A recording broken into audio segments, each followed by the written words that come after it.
Bonjour à toutes et à tous, bienvenue aux Confidences de Trudy. Avant de commencer, n'oubliez pas de vous abonner, de liker et de partager cette vidéo. Ce matin, je vais parler d'un sujet qui est très tabou dans le milieu chrétien et puis d'ailleurs même dans les familles. C'est vrai que tout le temps, on entend dans les églises, Dieu va te bénir, tu vas te marier cette année et tout le monde est là, amen, amen, amen. Mais il y a un sujet qu'on oublie souvent d'aborder avec ces femmes qui se marient, c'est le viol dans les familles.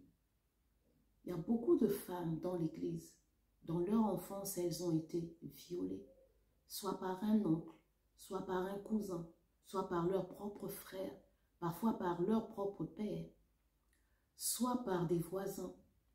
Et ne pouvant pas parler, elles grandissent avec ce secret. Parce qu'elles se disent, si j'en parle, des gens vont me traiter soit de menteuse, et soit on dira que j'ai envie de diviser la famille. Et parfois, on sort d'une culture où ce genre de sujet est tellement tabou qu'on n'en parle pas. Et puis, il y a aussi la honte qui est là, parce que pour une jeune fille, se faire violer, c'est une honte. Et elles viennent à l'église. Et elles sont là, elles rencontrent le Seigneur Jésus et elles évoluent jusqu'au jour où elles rencontrent un homme qui veut se marier. Donc finalement, la jeune femme accepte de se marier. Mais sauf que toutes ces blessures-là qui ont été causées par ce viol sont là, n'ont pas été réparées. Ces blessures n'ont pas été cicatrisées. Donc, elles sont là et la jeune femme rentre dans le mariage avec toutes ces blessures-là. Et il y a tellement de conséquences face à cette situation, face à ce viol dans l'enfance. Il y a tellement de conséquences. Et aujourd'hui, je discute avec beaucoup de femmes. Si j'en parle aujourd'hui, c'est parce que je rencontre des femmes qui ont des problèmes dans leur couple. Et des femmes chrétiennes, mais qui n'ont pas le courage d'en parler, qui n'arrivent même pas à discuter avec leur époux. Parce que pour parler d'un tel sujet, il faudrait que l'époux ait aussi une certaine sagesse pour comprendre ces choses. Ou accepter d'ailleurs pour un homme, accepter que sa femme s'est fait violer, c'est pas aussi évident. Donc c'est des douleurs qui sont là, elles trimballent tellement ces douleurs et il y a beaucoup de conséquences dans le couple. Et on rencontre dans le couple plusieurs conséquences qui sont, par exemple, la frigidité. On rencontre des femmes frigides qui n'ont aucun intérêt sexuel, qui n'ont pas de plaisir sexuel. Et elles sont là, elles ont des rapports sexuels avec leur mari, c'est juste pour leur faire plaisir. C'est pas parce qu'elle prend du plaisir, mais c'est pour juste accomplir son devoir d'épouse. Et pour certaines, ça tellement, parce que ce qu'on oublie, c'est que quand ces femmes sont violées, ça ouvre une porte aux esprits d'impudicité, aux maris de nuit. Pour celles qui ne savent pas ce que c'est les maris de nuit, parfois tu es en train de dormir, pas parfois on dort, tu fais un rêve et tu vois toujours des hommes en train de te faire l'amour, quelqu'un en train de te faire l'amour. Et parfois, quand tu te réveilles, tu sens que tu es toute trempée. Et voilà, c'est ça les maris de nuit. Et il y a beaucoup de femmes qui subissent ça, qui vivent ça. Et ça crée des problèmes dans les couples. Parfois, elle n'a même pas envie que son mari la touche parce qu'elle a tellement été traumatisée de telle sorte que quand son mari la touche, elle revit la scène du viol. Parce que c'est des blessures qui n'ont pas été cicatrisées. Donc, elle vit avec ça. Et on a certaines qui... parfois, elles sont avec leur mari, c'est juste, bon, je vais faire des enfants. Elles font juste des enfants. Et sexuellement, c'est compliqué. Et il y a beaucoup d'ailleurs, c'est tellement, tellement compliqué qu'elles vont de divorce en divorce. Et on se dit, mais cette femme n'est pas stable, elle divorce, elle est toujours en train de se remarier. Mais oui, elle se remarie parce que tellement... ces viols ont provoqué des traumatismes qui font qu'à chaque fois qu'elle se marie, en face d'elle, elle n'a pas son mari. En face d'elle, elle a elle a l'impression d'avoir l'homme qui l'a violée. Et ça, ce sont des choses qui détruisent les couples, qui détruisent des familles entières. Il y a des femmes qui en souffrent terriblement, Là, je parle des femmes, mais il y a aussi des jeunes hommes qui ont été violés, qui ont vécu des abus, subi des abus sexuels et qui, aujourd'hui, même dans le couple, ils en souffrent terriblement. Et dans l'église, on n'en parle pas.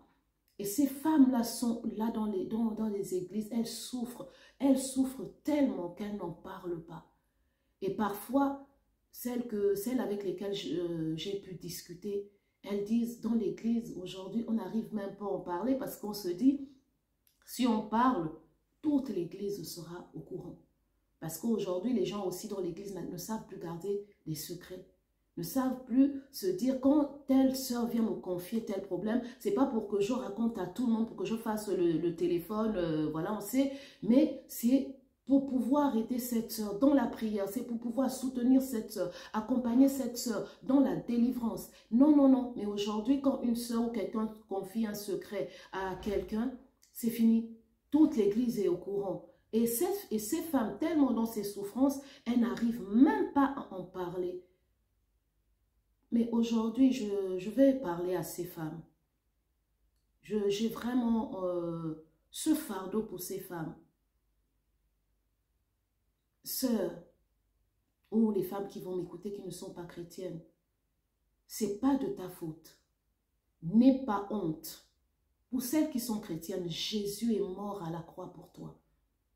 Il a dépouillé les dominations, les autorités. À la croix, il les a tous dépouillés. Son sang a coulé pour que tu n'aies plus honte.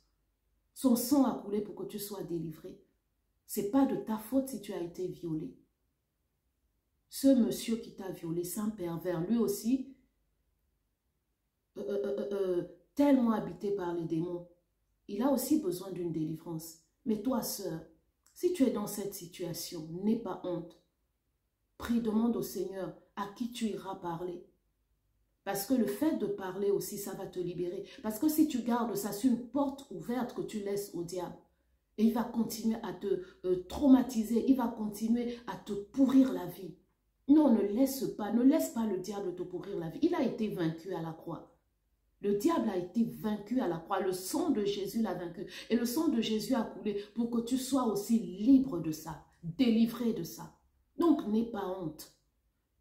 Cherche quelqu'un dans l'église ou autour de toi à qui tu peux confier ce que tu appelles secret. Et ensemble, vous allez prier. Et demande au Seigneur de te délivrer. Demande au Seigneur de vraiment te sortir de là. Et tu verras que quand tu en parleras, tu seras non seulement libéré, mais en plus dans ton couple, tu seras heureuse. Sœur, ne t'enferme pas dans ça. Le diable veut te faire croire que c'est de ta faute. C'est une honte. Et tellement ça paraît honteux que tu te sens tellement méprisable. Parfois, il y a certaines qui sont même, qui ont un complexe d'infériorité, qui n'arrivent même pas à se regarder dans la glace. Il y a certaines qui n'arrivent même pas à se sentir bien dans leur peau. Parfois même, on leur dit, « Oh, ma soeur, tu as vu comment tu es belle? » Non, je ne suis pas belle. Je suis tellement vilaine. Tellement elles ont une mauvaise image d'elles. Tellement elles ont une mauvaise image d'elles, créée par ce traumatisme. Sœur, parle.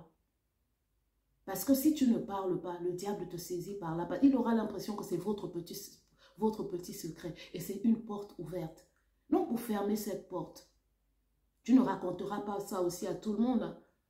Tu demandes au Seigneur de t'orienter vers quelqu'un qui peut garder, qui peut t'aider dans ce travail, qui peut t'accompagner dans ce travail.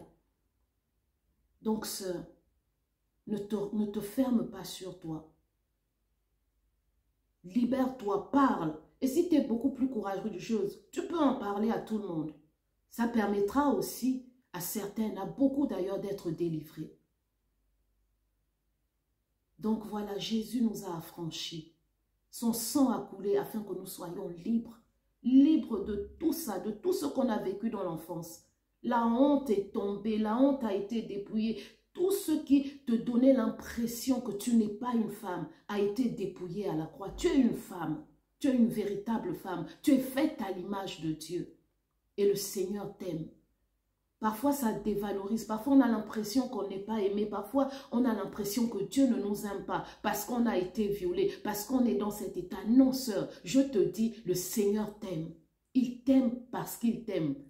Il nous manifeste un amour inconditionnel. Ce n'est pas parce qu'on a vécu des choses, ce n'est pas par les œuvres qu'il nous aime. Non, non, non, ce n'est pas par nos œuvres. Il nous aime simplement parce qu'il nous aime. Et en plus, pour ce que tu as vécu, je te dis, le Seigneur t'aime et lui seul peut te délivrer. Tourne-toi vers lui, n'aie plus honte. Si tu peux dénoncer, dénonce. Si tu n'as pas le courage, va voir quelqu'un, prie avec la personne. Donc voilà, ça c'est des sujets, on n'en parle pas souvent dans l'église. Homme de Dieu, serviteur de Dieu, vous qui mariez souvent les gens, prenez le temps d'en parler avec les femmes. C'est des sujets, elles n'ont pas le courage d'en parler. Parce que pour elles, c'est un effet de honte, elles ont honte. Et puis parfois, il faut aussi trouver un mari mature. Parfois, il y a certains hommes qui ne sont pas matures et qui ne comprennent pas ça. Donc, aujourd'hui, même si tu es dans cette situation, je vais parler à une femme. Si tu tombes sur cette vidéo, n'aie pas honte. Jésus t'a affranchi. Il est mort pour toi. Il est mort pour que tu sois libre de ça. Si tu sens que tu n'arrives pas à parler, prie le Seigneur, il va te délivrer. Il va te délivrer des maris de nuit. Parce que tant que tu n'en parles pas, c'est une porte que tu laisses ouverte au diable. Et là, il y aura toujours l'esprit d'impudicité. Les maris de nuit qui seront toujours là. Alors que si tu en parles, le Seigneur va te délivrer. Et tout ça là sera derrière toi. Que Dieu te bénisse. Vraiment, toi qui vas écouter ce message, ne te décourage pas. Il y a un Dieu qui est là pour toi. Jésus a donné sa vie. Jésus-Christ à la croix, il a dit, tout est accompli. Il a tout accompli à la croix. Donc ne ferme plus la bouche, ne te sens plus coupable, ne culpabilise plus. Ne culpabilise plus. Au contraire, lève-toi. Lève-toi. Lève-toi. Lève-toi. Femme, je te dis encore, lève-toi, libère-toi de ça. Parle. Demande au Seigneur de te délivrer. Il délivre. Et cherche quelqu'un. Si tu as honte, cherche quelqu'un de confiance à qui tu vas parler. Et vous allez ensemble prier. Et le Seigneur délivre encore. Il est celui qui délivre. Il est celui qui aime. Et dans ton cœur, oh Seigneur, merci pour ton amour. Seigneur, merci pour ton amour. Et manifeste ton amour à une femme qui va écouter cette vidéo et qui se retrouve dans cette situation. Jésus t'aime. Ma sœur, Jésus t'aime. N'oublie jamais, peu importe ce qui s'est passé, il y a un qui t'aime, d'un amour inconditionnel. Jésus t'aime et il s'est donné pour toi. Donc, tourne-toi vers lui. Même si tu n'oses pas en parler à quelqu'un, tourne-toi vers Jésus. Et il va te libérer, il va t'aider, il va t'accompagner, il va te délivrer. Moi, j'aime Jésus pour ça. Parce qu'il est là pour nous. Que Dieu te bénisse, ma sœur.